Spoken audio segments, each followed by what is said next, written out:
Michael's like this documentarian filmmaker, etc. Went to New York Film Academy, and I'm wondering. I did ask him this, and I wonder if he could capture better visually the reaction people got when Empire Strikes Back came out. I imagine it'd be a big deal since there weren't a lot of sequels then.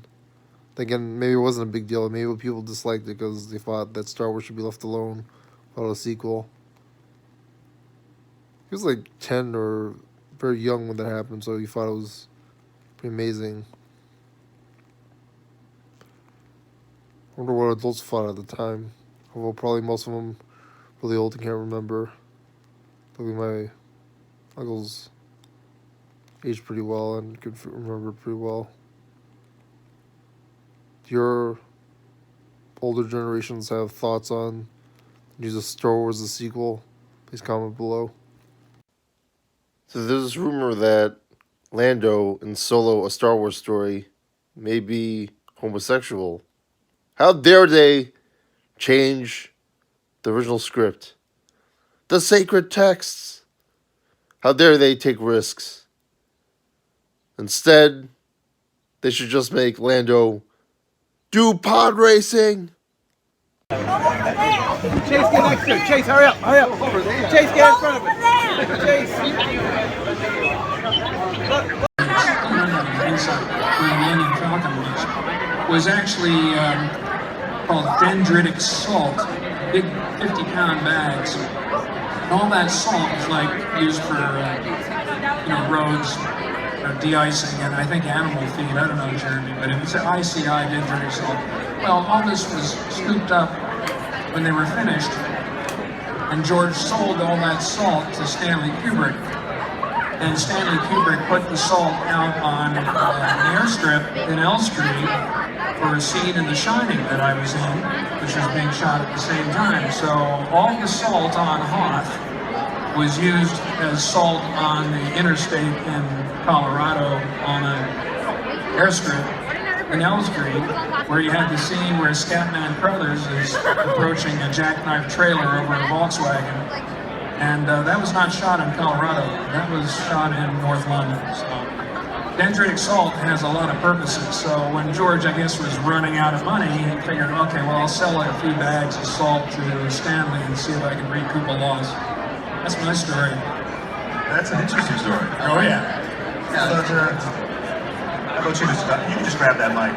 It's very early in my film career. In fact, the very first film I ever made. Before that, I played Shakespeare sort of jolly fishermen and very nice soldiers and things like that. And then Tony Richardson, the great film and theatre director, cast me in a film called Tom Jones. Write it down. Go and see, get Tom Jones on your television sets. It's the most glorious, funny, ridiculous, lovely 18th century English romp. And it's one of the few films I would say it is a true classic. A true classic. I promise you, Tom Jones, don't forget the name, look it up and watch it. Only take you an hour and a quarter, and I know you'll go, oh, I'm glad Julian asked me to watch this, because it's such fun.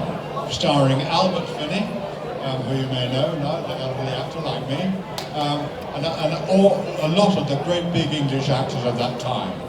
And that was my first movie, which was tremendously exciting. Wow. Did you ask me what I wanted to do? No, I want to know why you gravitated towards villains. Why did you gravitate towards villains in your film? Yeah, well, that started me off. And people started to cast me as villains, and I was quite happy to do so. And when I was a young actor, the television was full of things called series, like The Avengers, The Saint, The Persuaders, Randall and Hopkirk, things like that. Television was littered with them, and that was our mainstay of income at that time, we young actors. And I always played the villain, and it got to the point where I would say to the producer, don't cast me in this, because everybody will know that I did it. Really did get ridiculous. And then of course I got the wonderful one when I got much older, of the films which we've mentioned now. Fortunately now in the theatre I'm beginning to play more nice granddads and nice people, which is quite comforting in my old age, because I'm a jolly good granddad. Well, you did do a good guy once. It was really good in the movie Ivanhoe from 1980. I played Richard III first, yes. You played Richard the Lionheart, Richard the First. That was the first time I ever saw you or anything. I thought that was a great performance. It's a great movie, and you guys look it up. It's 1980 or 81. It's called Ivanhoe, and it's... I think it's 1893, I think. 18...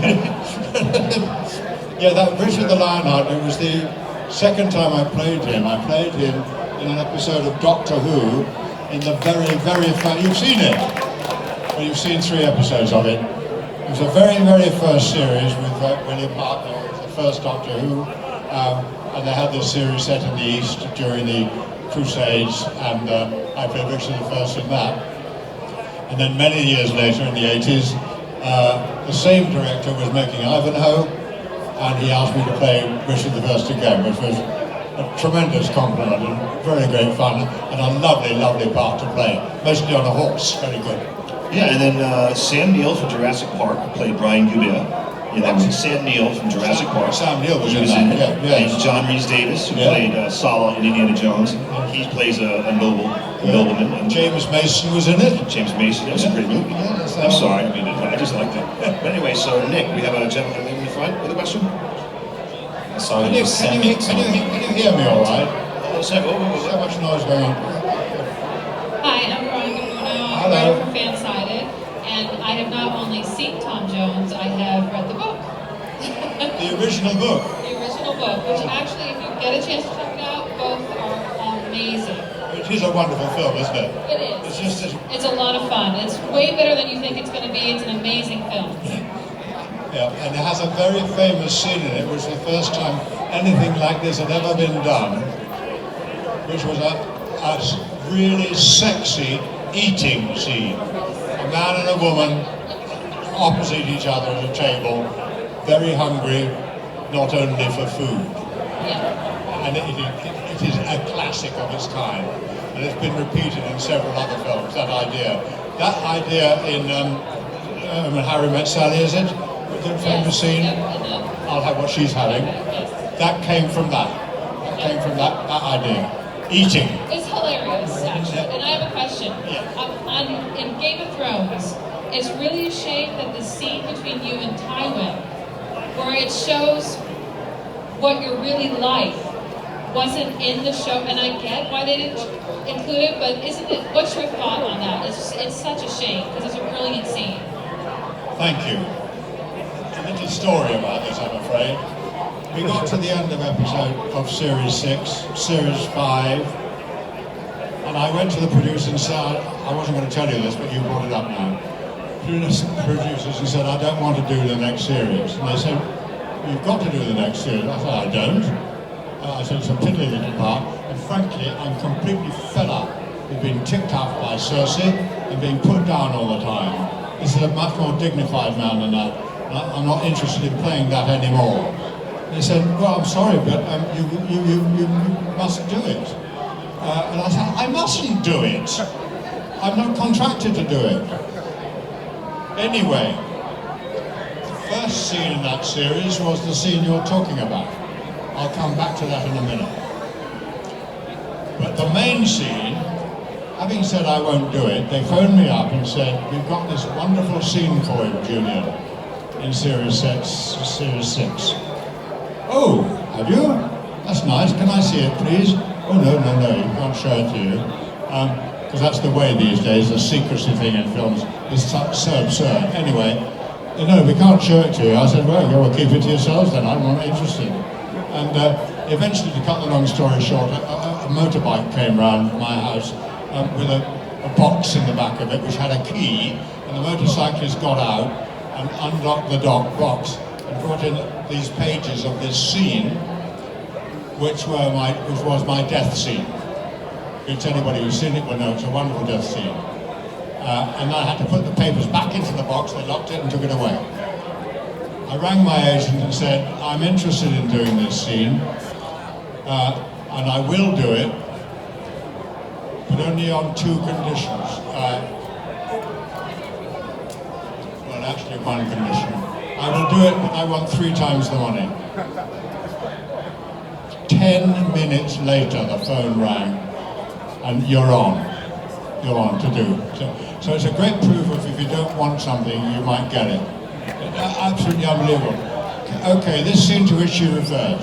In the very first series, after about 3 episodes, I went to the writers and said, this is not interesting to me, what you're doing. The stuff I read, my audition pieces, were very interesting. Well, we've done those now, and I see nothing interesting about seeing this boring old fart sitting at a table. Literally, if you've seen television, I've seen the X things on television, there's a farting table. Him sitting there, just and saying stupid things and being insulted. And whenever he comes on, he's insulted. And so I'm not. I really don't want to do this thing. So they invented for me next week, which was wonderful, this idea that I was in fact covering up the fact that I was much more vigorous than people thought. And they got the idea from when I was filming. I might be standing like this, talking with my friends. They'd say act. They'd say turn over. I'd get down into my position. And I'd do the scene. Cut. And I'd stand up again.